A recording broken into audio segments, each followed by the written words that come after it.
ఇంగ్లాండ్తో జరగబోయే మిగిలిన 3 టెస్టు మ్యాచ్ల కోసం భారత జట్టును బీసీసీఐ సెలక్షన్ కమిటీ ప్రకటించింది.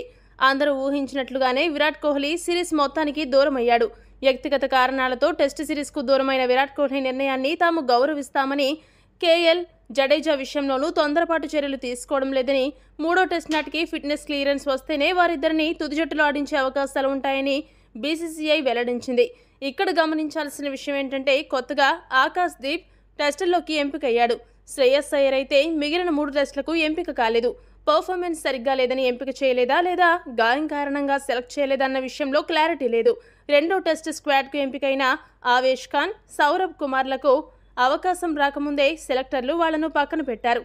ఫిబ్రవరి 15 నుంచి ప్రారంభం కానున్న 3వ టెస్ట్ మ్యాచ్ పూర్తి స్క్వాడ్ వివరాలు చూసినట్లయితే, రోహిత్ శర్మ కెప్టెన్గా, జస్ప్రీత్ బుమ్రా వైస్ కెప్టెన్గా వ్యవహరించనున్నారు. స్పెషలిస్ట్ బ్యాట్స్మెన్లుగా యశస్వి జైస్వాల్, శుభ్మన్ గిల్, కేఎల్ రాహుల్, రజత్ పాటీదార్, సర్ఫరాజ్ ఖాన్ ఎంపికవ్వగా, Dhruv Jurel, KS Bharat wicket keeper స్థానాల కోసం ఎంపికయ్యారు. రవిచంద్రన్ అశ్విన్, రవీంద్ర జడేజా, అక్షర్ పటేల్, వాషింగ్టన్ సుందర్ స్పిన్ ఆల్రౌండర్లుగా, స్పెషలిస్ట్ స్పిన్నర్గా కుల్దీప్ యాదవ్, ఫాస్ట్ బౌలర్లుగా సిరాజ్, ముఖేష్ కుమార్, ఆకాష్ దీప్ ఎంపికయ్యారు.